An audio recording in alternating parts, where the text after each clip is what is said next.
Welcome to the place inside. I'm your host, Laurence Galian. Napoleon Hill, the author of the famous book Think and Grow Rich, also wrote another book that was repressed and hidden since 1938. It's almost 100 years ago now. It is entitled Outwitting the Devil. In it, he says this powerful quote, "Man still regards himself as something resembling the worms in the dust, when in reality he has more power than all other living things combined," unquote. This quote sums up my mission in life and the mission statement of this podcast, The Place Inside. I want you to break through to the best you that is possible. I want you to have, as Napoleon Hill would say, quote, "the power of independent thought backed by definiteness of purpose," unquote. I want you to think for yourself, to discover your driving purpose in life, and then, using your mind, figure out how to manifest your major purpose in life. I want you to strategize. The force residing inside your mind can create or destroy worlds. Do you have a definite plan for your life, or do you just drift through life? Do you have a purpose in life? This will make all the difference between success and failure. Use your mind. Don't let your mind float around in the propaganda that is force-fed to you every day through society, media, family, friends, politicians, doctors, and even your husband or wife, boyfriend or girlfriend. This propaganda will trap you. It will grab hold of you, and after a while, you will no longer have even the ability to execute a definite plan for your life because you are trapped.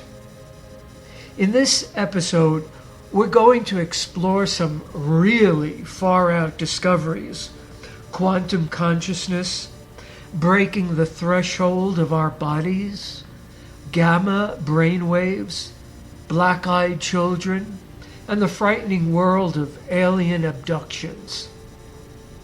Please excuse me if my voice sounds a little raspy. I'm just getting over a bad case of the flu. So first, I want to share with you some really fascinating news. Some intrepid biologists at the University of Southern California, USC, have discovered bacteria that survives on nothing but electricity. Rather than food, they eat and excrete pure electrons. These bacteria yet again prove the almost miraculous tenacity of life, but from a technology standpoint, they might also prove to be useful in enabling the creation of self-powered nanoscale devices that clean up pollution. Some of these bacteria have also the curious ability to form into biocables, microbial nanowires that are centimeters long and conduct electricity as well as copper wires, a capability that might one day be tapped to build long, self-assembling, subsurface networks for human use. As you may recall from high school biology, almost every living organism consumes sugar to survive. When it gets right down to it, everything you eat is ultimately converted or digested into single molecules of glucose. Without going into all the complexities of respiration and metabolism and remember ATP, these sugars have excess electrons. And the oxygen you breathe in really wants those electrons.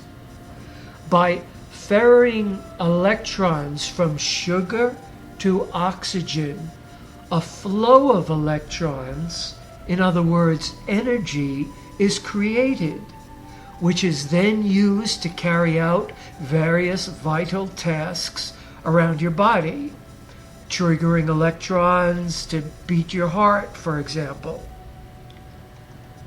Now, a near-death experience happens when quantum substances which forms the soul leave the nervous system and enter the universe at large, according to a remarkable theory proposed by two eminent scientists. According to this idea, consciousness is a program for a quantum computer in the brain which can persist in the universe even after death, explaining the perceptions of those who have had near-death experiences, including myself. Dr. Stuart Hammerhoff, Professor Emeritus at the Departments of Anesthesiology and Psychology, and the Director of the Center of Consciousness Studies at the University of Arizona, has advanced the quasi-religious or spiritual theory. It is based on a quantum theory of consciousness that he and British physicist Sir Roger Penrose have developed, which holds that the essence of our soul is contained inside structures called microtubules within brain cells.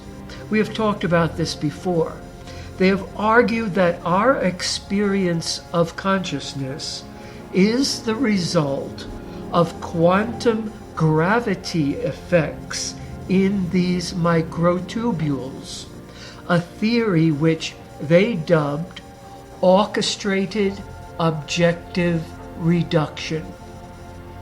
Thus, it is held that our souls are more than the interaction of neurons in the brain. They are, in fact, constructed from the very fabric of the universe and may have existed since the beginning of time.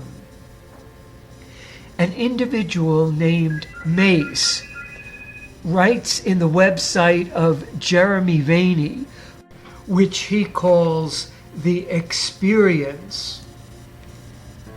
This is the quote: "I am pondering the idea of late that humans experience reality in a confined form, mainly because we are designed to extract energy from chemical sources.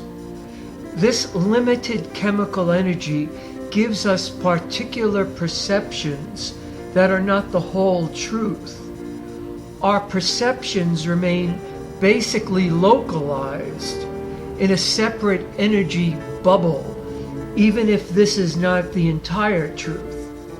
Generally, this refers to the amount a person is separated from his environment in a spiritual and bodily sense. If the cells were infused with enough energy, approaching nuclear levels or beyond a certain threshold, barriers created by the chemical nutrition matrix would begin to break down, and a person would be psychic and could obtain information automatically from the quantum world. Running enough energy through the body would similarly allow individuals to tap into quantum reality, and teleportation, psychic powers, quantum entanglement, among other phenomena, would become available. When a person is united energetically with his environment, quantum perceptions may emerge. When a person is experiencing energy flow on a constant basis, they are not far removed from the quantum realm. I am contemplating the idea that certain life forms recently discovered that gather energy from pure electrons may be experiencing a psychic mindset. There would be virtually no division between them and the quantum vibrational reality, unquote. The renowned prophet and healer Edgar Cayce, who some of you may know very well and maybe some of you have never heard of. He lived from 1877 to 1945, and he was referred to as the sleeping prophet, an amazing individual. Look him up if you don't know him. Edgar Cayce, C-A-Y-C-E.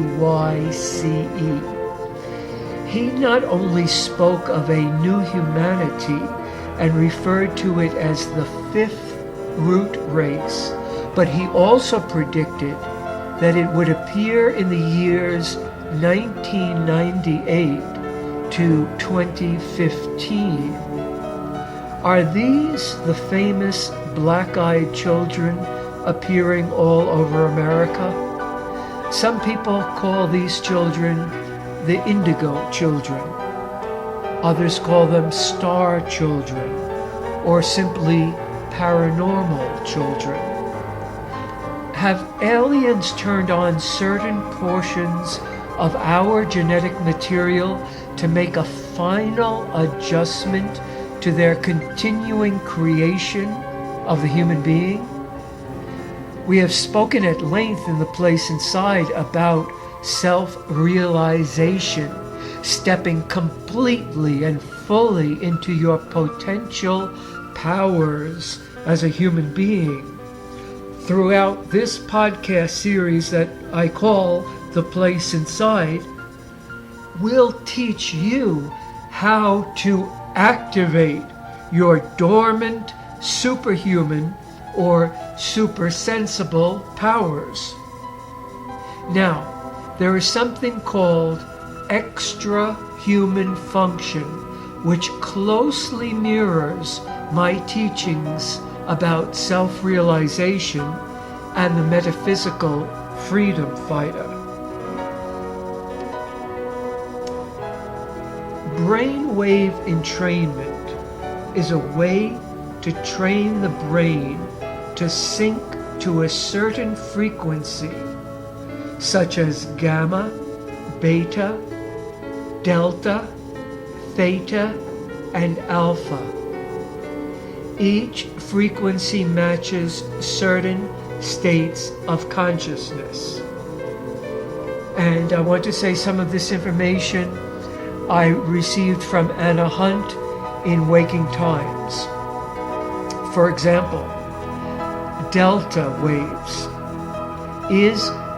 are the brain waves dominant while in an unconscious state, such as sleeping, while theta and alpha inspire relaxation and help get away from our beta state of consciousness that at a higher frequency promotes stress and anxiety. So normally we're in the beta state of consciousness. When we start to daydream and imagine and just kind of float around in our thoughts, then we start to sink into alpha. When we start to become hypnotized by something, by music, by a painting, by a beautiful vista, a beautiful view, we start to go into the alpha state. The alpha waves are being produced in the brain. And then as we go deeper and deeper, if we're actually doing self-hypnosis or being hypnotized, then we will go into the delta and theta states.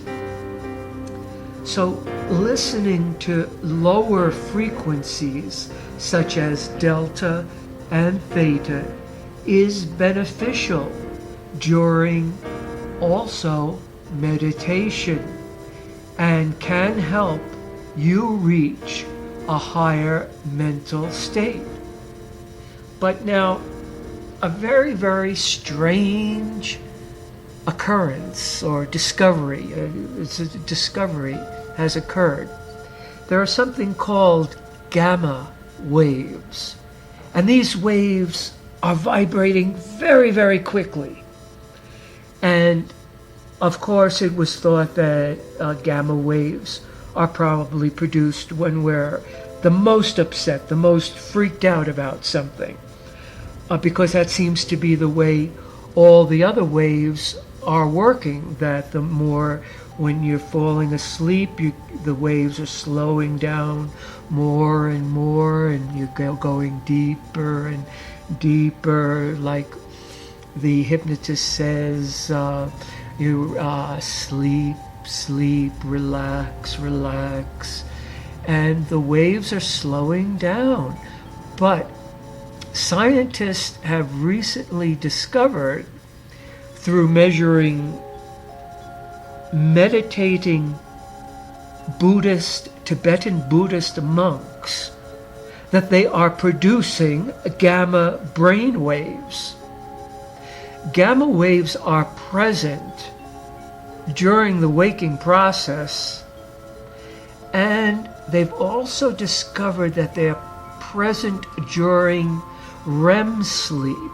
That's the rapid eye movement sleep. They are the fastest documented brainwave frequency range.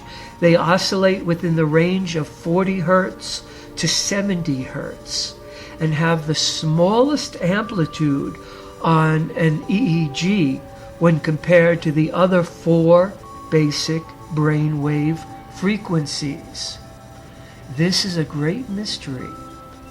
Gamma brainwaves are believed to link and process information from all other parts of your brain. Higher amounts of gamma brainwave activity in the brain is associated with intelligence, compassion, self-control, and feelings of happiness. In addition, gamma brainwaves have been linked to improved memory and an increased ability to perceive reality. So what you can do is go to YouTube and do a search for gamma waves, and if you have a good pair of headphones, download some binaural beats that produce gamma brain waves, and do some experimenting. If you need to memorize something, if you need to study something, play the gamma brain waves as you're working, and see what kind of effect it has on you. As with everything, each individual is unique and different, so I always recommend experiment on yourself. We can't go experimenting on other human beings unless you happen to be the US government. But anyway, there seems to be a correlation between increased brain function and higher amounts of gamma brain waves. If you are lacking gamma brain waves, you may experience difficulties with learning and mental cognition.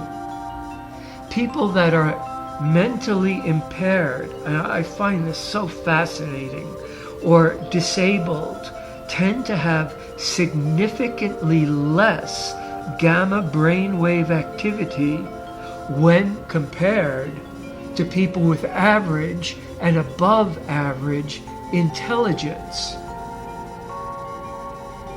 Now, many of you know podiatry surgeon Dr. Roger Leir is renowned in ufology for his pioneering surgery, removing alleged alien implants, and his autobiographical book, The Aliens and the Scalpel.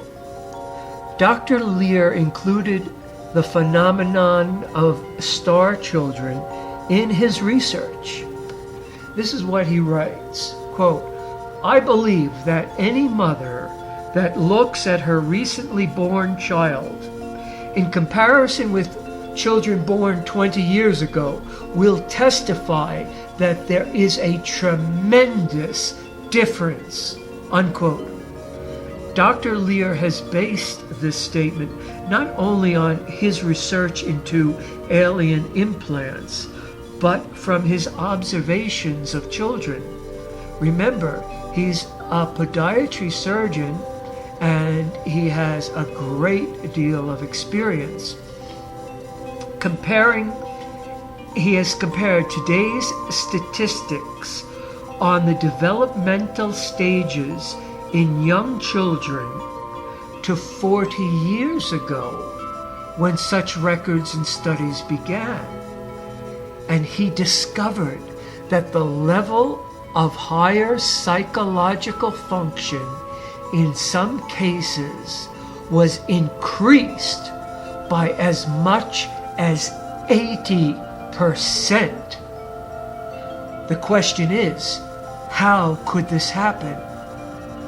Dr. Leir again says, quote, "I suggest that the answer involves alien manipulation of human genetics," unquote. Colin Wilson, one of my favorite authors, in his book Alien Dawn, written in 1998, wrote that not long before Andrea Puharich's death, he asked him what he was working on. And this is what he said, quote, "Paranormal children. You wouldn't believe how many of these kids are out there. They seem to be at genius level. I know dozens, and there are probably thousands," unquote. Wilson concludes, quote, "And this, I suspect, is the beginning of the change that the UFOs are working on," unquote. And he says that on page 309 if you want to look that up. Again, the book is Alien Dawn, written in 1998 by Colin Wilson. Have you heard about the super psychics of China? They have been recognized and nurtured by their government for the last 25 years, corresponding to the same time frame of the Indigos, and recognized by Nancy Ann Tappe in her early research. The phenomena in China has reached a critical point. Paul Dong and Thomas E. Raffel, authors of the book China's Super Psychics, state that millions of dollars have been spent on researching EHF, or extra-human function, in these children. Schools and research centers are widespread throughout China. By 1997, 100,000 of these children had been recognized. No research has revealed the numbers at present, but it is clear the numbers are increasing rapidly. Now, to get on to the incredible mind-bending abilities some of these children have, let's start with some gems from the book China's Super Psychics. One skill the children were able to develop was psychic writing, a technique where they were asked to imagine, remember that, alpha waves, some written words on a blank piece of paper inside a closed pencil case. The case would be opened a short time later, and on it were the words written in pencil. A girl from Shanghai called Zhao Qiong was the first to demonstrate this ability, and so in 1981, EHF researchers at Yunnan Wenshan Teachers College in Yunnan Province selected 5 children with EHF for further training. It was soon found that when blindfolded, these children were able to see with their ears, nose, mouth, tongue, armpits, hands, or feet. These tests were not right just some of the time. They were flawless.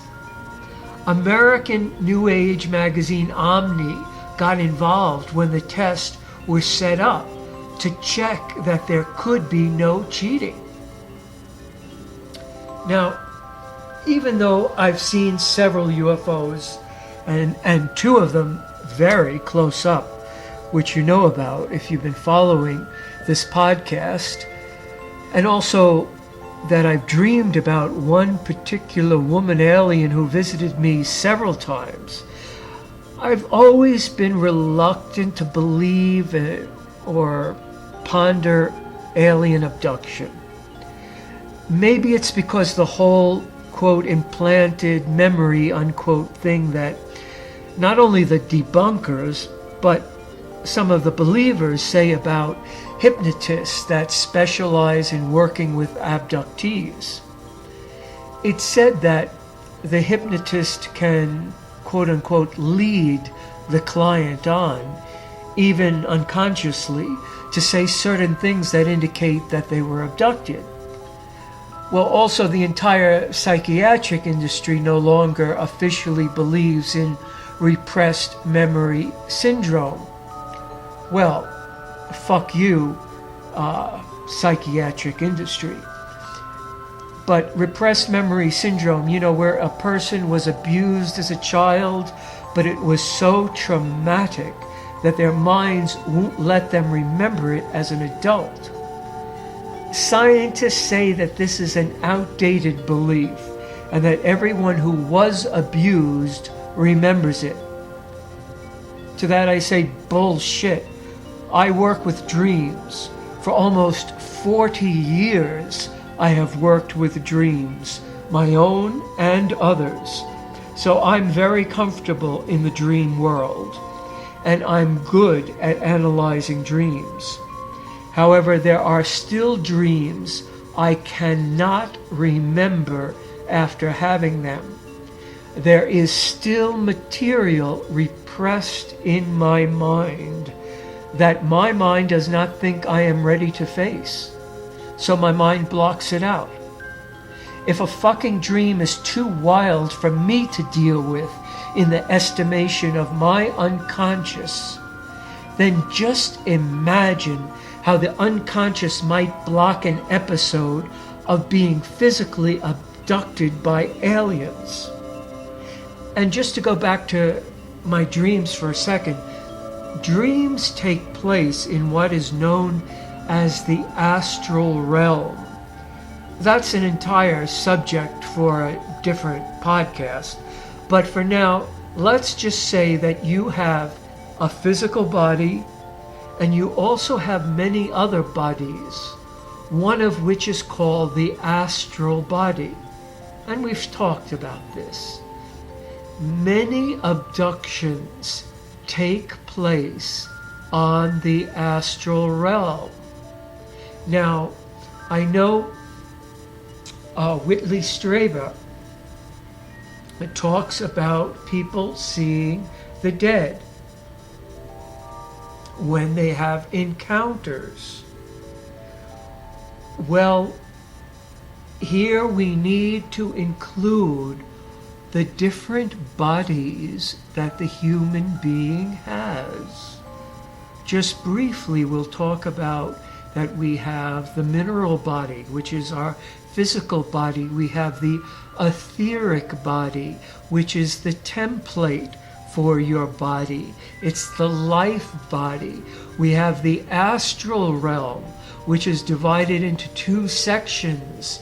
Now, this is the realm of spirits. There are also spirits in the etheric and mineral realm, but they're vibrating at a very, very slow frequency, especially in the rocks and minerals. But think about it for a second. When you're sleeping, you're immersed in the astral realm. Your astral body literally separates from your physical body. You are vulnerable to be taken by extraterrestrials in your astral form. Now, Whitley Strieber, in his fiction books, writes about how aliens steal souls. Well, the soul body is another term for the astral body. Therefore, if you haven't already done so, I recommend that you go back and learn the techniques I have taught in previous episodes of The Place Inside to protect yourself from abduction. So we have many bodies, and through various ways, through meditation, through various ways, we can enter into these different realms.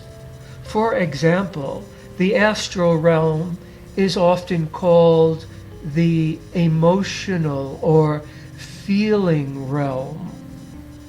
So when you are listening to a thrilling, exciting piece of music, you are in your astral body. When you are seeing something that is literally unbelievable and amazing, you shoot into your astral body, and probably other bodies too. Above the astral body is what is known as either the spirit body. Rudolf Steiner refers to it as the ego body. He's not talking about like Freud's ego, but the divine seed that is inside the human being.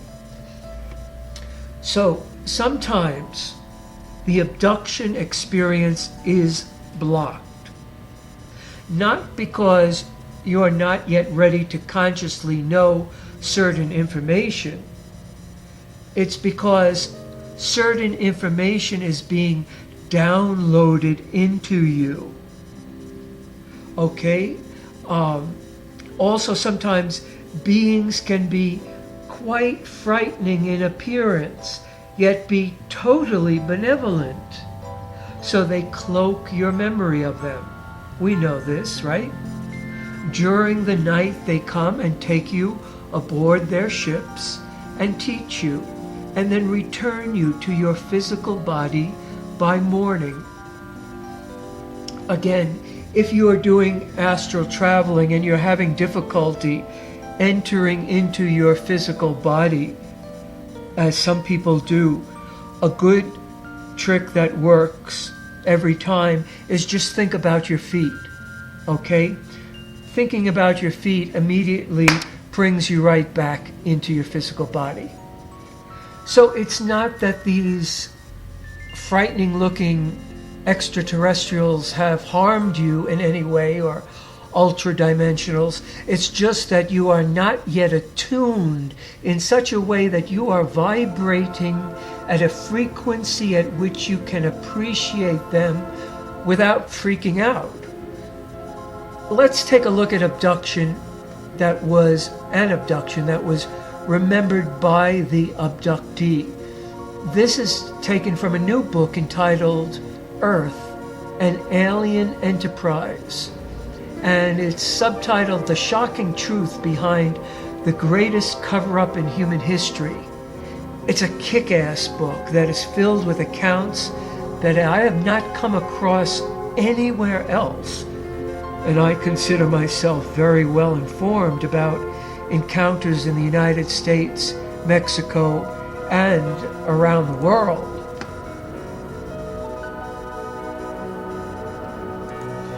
The witness was Peter Corey, whose experiences apparently began in 1988 when he was living with his Lebanese parents in a suburb of Sydney, Australia. The incident had occurred about 7:30 when he was awake, and this is his report. All of a sudden, two naked females appeared from nowhere, a blonde and a Chinese girl. Very weird looking eyes and color of blonde. Blonde pushed me to her breast a few times, then I bit her nipple and started coughing. She showed no emotion, blood, or screamed in pain. I went to the toilet and found 2 hairs under my foreskin. So the book goes on to say, Peter explained that the women felt uncannily light. The one sitting opposite him sat with her legs tucked under her backside, the other one halfway kneeling, sitting partially upright. The blonde woman appeared to be quite tall and in her mid-30s. Peter goes on to say, quote, her hair was done up like the wind was hitting it, like it was blown back. She had protruding, very high cheekbones. The nose was long and a longer face than I was accustomed to in females I know. Her eyes were 2 to 3 times bigger than our eyes. I knew I wasn't looking at a human female. Her mouth, her lips were normal in size, but the chin was pointier. She had average-sized breasts, well-proportioned, and her hair came down to about halfway down her back, and like really high up. It was flimsy, unquote. He did not observe any underarm hair, nor did he have any opportunity to notice if there was any pubic hair. The dark-haired woman looked Asian, though her cheekbones were too extreme. The eyes were dark black. Quote, when I looked at her, said Peter, I got the impression that she was watching the blonde one and learning how to interact. The Asian woman's face looked more human than the other one, except for the eyes and the cheekbones, unquote. He noticed that both women had expressionless faces. Quote, it was just like looking at someone with glass eyes, unquote. Peter told Bill that he didn't know why he had bitten and taken a chunk out of the blonde woman's nipple, other than that it might have been a defensive reaction. Quote, there was no blood, there was nothing, no trace whatsoever, unquote. He says he swallowed it and it became stuck in his throat for 3 days. Had a sexual act taken place? Again, Peter, quote, I don't know what sort of interaction we had, unquote, Peter responded. However, given the positioning of the recovered hairs, it would seem likely that some kind of sexual act occurred. The women disappeared as soon as Peter started the coughing fit. 1 minute they were there, the next minute they were gone. Hypnotic regression sessions were held, which yielded further information tending to reinforce the idea that a genetic agenda lay behind the women's visit. I have only touched on some of the many aspects discussed in Bill Chalker's unique book. Most impressive are the results of the mitochondrial DNA sequence analysis of a shed hair from an alien abduction case by the Anomaly Physical Evidence Group in April 1999. This is an analysis of the hairs in the foreskin of Peter, a lengthy report which yielded a considerable amount of surprising data. As the biochemistry leader, Dr. Horace Drew, concluded, quote, "This genetic analysis of a reportedly alien thin blonde hair has raised a number of important questions for further work. It generally supports the reality of such extraterrestrial contacts in a Sydney suburb in 1992 and perhaps elsewhere, owing to rare morphology of such a hair, plus the rare nature of DNA sequences obtained. Had that hair been a common Earth artifact, it would have shown up early in the investigation. We cannot prove it is an alien hair, yet Occam's razor supports that notion.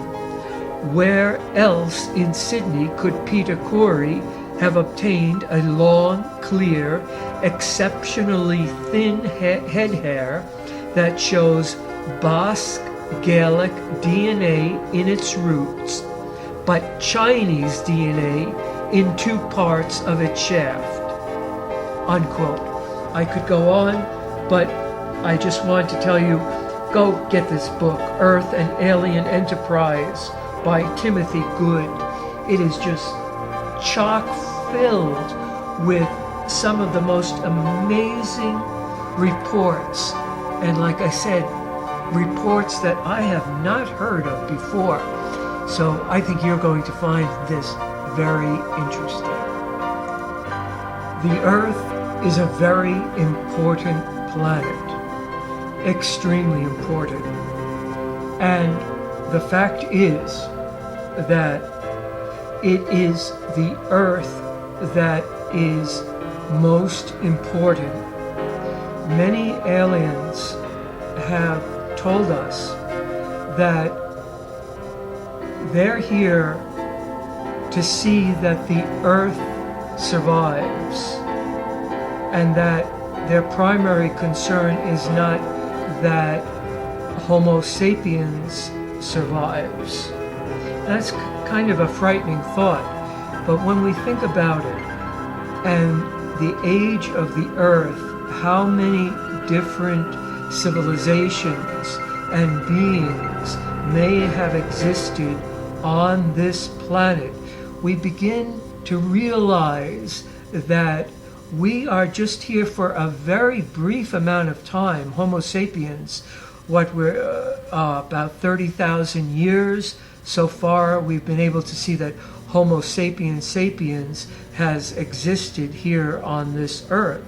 That's not to say that hundreds of thousands of years ago, hundreds of millions of years ago, there weren't other beings here on this earth.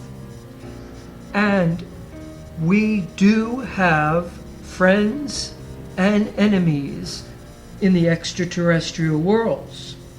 The enemies are trying to conquer our planet in a very gradual and seemingly painless way, most of all working over our minds.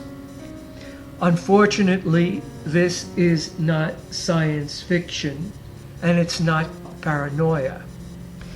This ends our transmission. We will be in contact soon.